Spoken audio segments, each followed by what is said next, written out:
Dear students, हम friction के आज क्वेश्चंस करेंगे, लेकिन एक बार मैं थोड़ा सा फ्रिक्शन आपको फिर से डायनेमिक्स में फ्रिक्शन और अब मैं उसमें थोड़ा सा आपको पुराना रिवाइज करा देती हूँ। जो मेन डेफिनेशन है, सबसे पहली तो ये थी कि यदि दो रफ बॉडीज़ एक दूसरे के कांटेक्ट में हों तो जब एक दूसरे पर स्लाइड करना चाहती हैं तो जो पॉइंट ऑफ कांटेक्ट पर एक प्रतिरोधी बल जो उत्पन्न होता है वो हमारा फोर्स ऑफ फ्रिक्शन कहलाता है, यानी घर्षण बल कहलाता है।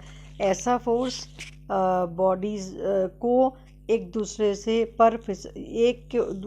पर दूसरे को फिसलने से जो रोकता है। एक मैंने आपको बताया था लिमिटिंग फ्रिक्शन, सीमांत घर्षण। जब दो रफ बॉडीज़ एक दूसरे को स्पर्श करें और एकदम फिसलने की ही स्थिति में हो तो हम उसको कहते हैं लिमिटिंग इक्विलिब्रियम या सीमांत संतुलन। और जो घर्षण बल उनके पॉइंट ऑफ कांटेक्ट पर उत्पन्न होता है वो मैक्सिमम होता है और हम उसको मैक्सिमम या सीमांत घर्षण बल कहते हैं। फिर आता है आपका angle of friction. Angle of friction मैंने आपको बताया था कि मान लीजिए आपके पास में लिमिटिंग इक्विलिब्रियम की पोजीशन में कोई दो बॉडी कांटेक्ट में है और हमने ये भी मान लिया कि जो ऑब्वियसली जब लिमिटिंग इक्विलिब्रियम की स्थिति में है तो मैक्सिमम घर्षण बल होगा। एफ तो मैक्सिमम घर्षण बल है, आर नॉर्मल रिएक्शन है, डब्ल्यू उसका वेट है बॉडी का।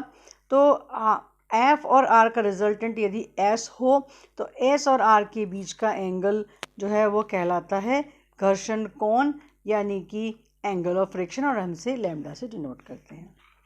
एक है घर्षण गुणांक, कोफिशिएंट ऑफ फ्रिक्शन, और जो मैंने बताया था कि mu is equal to F upon R, यानी एफ वही जो मैंने आपको बताया maximum friction, force of friction, और आर नॉर्मल रिएक्शन। तो mu is equal to F upon R और एफ इज इक्वल, यानी एफ और आर का रेशो, तो F is equal to mu R. और घर्षण कोण और घर्षण गुणांक के बीच रिलेशन आप जानते हैं, tan lambda is equal to mu घर्षण गुणा आपका वो घर्षण गुणांक और लैम्डा घर्षण कोण है, तो tan lambda is equal to mu. अब मैं इस पर बेस्ड आपको क्वेश्चंस करवा रही हूँ। पहला है, फर्स्ट क्वेश्चन है मेरा, वह न्यूनतम बल ज्ञात कीजिए जो किसी पिंड को रुक्ष नत समतल पर ऊपर या नीचे की ओर खींचने के लिए आवश्यक है। Find the least force required to pull a body up और down inclined a rough plane. मैंने एक पिक्चर बना रखी है जिसमें मैंने क्लियर दिखा रखा है आपको कि हम पहला केस ले रहे हैं नीचे की ओर आने की अवस्था में। हम ये कह रहे हैं कि जो बॉडी है वो नीचे की ओर फिसलती है। तो मान लीजिए कि जो वेट है बॉडी का वो W है और वो रफ प्लेन AB पर O पॉइंट पर रखा है। तो मैंने आपको W इसमें क्लियर दिखाई दे रहा होगा, वेट ऑफ द बॉडी। और ये भी मान लिया कि जो नॉर्मल रिएक्शन है वो R है। तो हमारे पास में जो एक्टिव फोर्स है, जो कि एक तरह से रिजल्टेंट कहते हैं, जो एक्टिव फोर्स है जो इसको लिमिटिंग इक्विलिब्रियम की अवस्था में रखने के लिए है, वो है P। तो आपको दिखाई दे रहा होगा मैंने P बना रखा है और R नॉर्मल रिएक्शन है ही। यदि लिमिट अब देखिए जो हमारा P है, जो एक्टिव फोर्स है वो AB के साथ थीटा एंगल बनाता है। और हमने ये भी मान लिया कि लिमिटिंग फोर्स ऑफ फ्रिक्शन यानी सीमांत घर्षण बल म्यू आर जो है वो OB के अलॉन्ग है। क्योंकि हम ये बोल रहे हैं कि जो फ्रिक्शन है वो म्यू आर OB के अलॉन्ग है, क्योंकि जो मैंने आपको ये जो कंडीशन दी है वो दी है नीचे के आने की ओर। तो हम चाहते हैं जहाँ पे भी बॉडी मूव कर रही है उसके अपोजिट डायरेक्शन में हमारा फोर्स ऑफ फ्रिक्शन होता है। अब हमारे पास नॉर्मल रिएक्शन R है, mu R force of friction, W weight of the body और P ये सब लिमिटिंग इक्विलिब्रियम की पोजीशन में है। तो फोर्सेस को हम हॉरिजॉन्टली और वर्टिकली हम इसको रिजॉल्व करते हैं। तो देखिए नीचे आने की दिशा में क्या क्या आ गया हमारे पास में। अब आप वापस से देखें तो देखिए mu R is equal to W sine alpha और पी कॉस थीटा दिख रहा होगा, ठीक है। तो पहली इक्वेशन मैंने ली है, देखिए mu R is equal to P cos theta plus W sine alpha.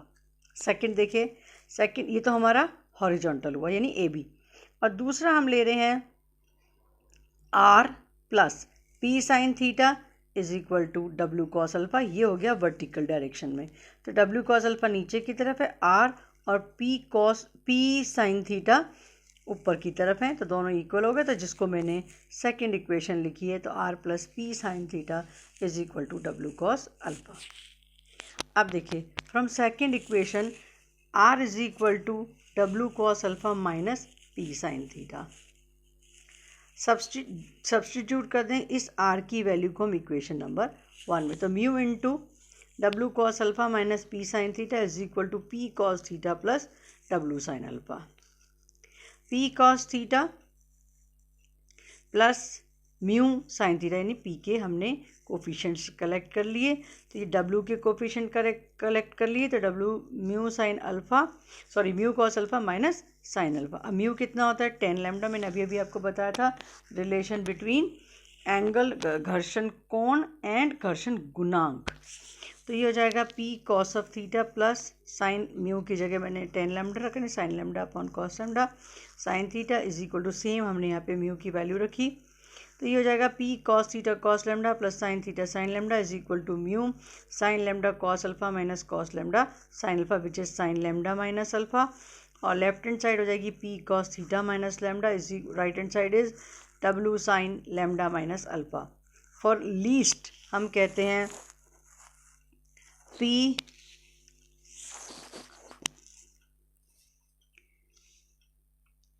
For least P यहाँ पर कॉस थीटा माइनस लैम्डा की वैल्यू होनी चाहिए 1, और हम कह सकते हैं cos theta minus lambda is equal to 0 यानी थीटा सबसे कम फोर्स, ठीक है। तो पी लीस्ट होना चाहिए। पी लीस्ट कब होगा? जब कॉस थीटा माइनस लैम्डा सबसे बड़ा होगा, यानी जैसे अपन अपॉन करेंगे वो 1 हो जाएगा। तो पी लीस्ट हो गया W into sine lambda minus alpha. Next है हमारा सिद्ध करो कि न्यूनतम बल जो किसी पिंड को रुक्ष नक्त समतल पर ऊपर खींचने के लिए आवश्यक है W sine alpha plus lambda के तुल्य है, जहां डब्ल्यू पिंड का भार है, अल्फ़ा समतल का क्षैतिज से झुकाव है तथा लैम्डा घर्षण कोण है। मैंने देखिए एक पिक्चर बनाई हुई है। अब ऊपर खींचने के लिए पहले मैंने नीचे के लिए लिया था, अब मैं ले रही हूँ ऊपर खींचने की दिशा में। हमने मान लिया कि डब्ल्यू भार का एक पिंड एक रफ प्लेन ए बी पर ओ पॉइंट पर रखा है। यह भी माना कि इस बॉडी को लिमिटिंग इक्विलिब्रियम में रखने हेतु फोर्स पी है, जिसकी दिशा ओ बी के साथ ओ बी। अब देखिए पी जो फोर्स है वो ओ बी के साथ थीटा एंगल बनाता है, ठीक है।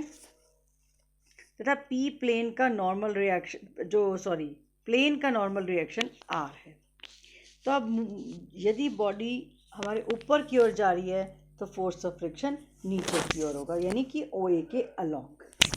तो लिमिटिंग जो अपना फोर्स ऑफ फ्रिक्शन है, सीमांत घर्षण बल, वो म्यू आर है। अब हमारे पास कितने फोर्सेस लग रहे हैं? R normal reaction, mu R limiting force of friction, W weight of the body, और पी जो इसको लिमिटिंग इक्विलिब्रियम में रखता है वो फोर्स। और क्योंकि ये सीमांत संतुलन की अवस्था में है तो हमने फिर क्या किया, इसको हॉरिजॉन्टली और वर्टिकली हमने हमने हॉरिजॉन्टली और वर्टिकली रिजॉल्व कर दिया। तो पहली इक्वेशन हमारे पास क्या आ गई? Mu R plus W sine alpha is equal to P cos theta. देखिए पी कॉस थीटा प्लस हमारे पास हो जाएगा, मेरी पिक्चर क्लियर नहीं है, mu R plus W sine alpha is equal to P cos theta and first equation, and R plus P sine theta is equal to W cos alpha, जैसे मैंने पहले बताया था। अब सेकेंड इक्वेशन से R is equal to W cos alpha minus P sine theta, और हमने are की वैल्यू को रख दिया फर्स्ट इक्वेशन में। बिल्कुल सेम पहले वाला क्वेश्चन है, उसमें जो बॉडी है वो नीचे की ओर फिसल रही थी, अब की बार बॉडी ऊपर की ओर फिसल रही है। बॉडी यदि ऊपर की ओर फिसल रही है तो हमारे जो P होगा वो R जो हमारा नॉर्मल रिएक्शन है और जिस तरफ वो जाना चाहती उन दोनों के बीच में होगा। जबकि पहले केस में POA के साथ थीटा एंगल बनाता था, अब POB के साथ थीटा एंगल बनाएगा। अब देखिए mu into W cos alpha minus P sine theta plus W sine alpha is equal to P cos theta. P और डब्ल्यू के कोफिशिएंट्स अलग कर लिए, वही म्यू की जगह 10 लैम्डा रख दिया।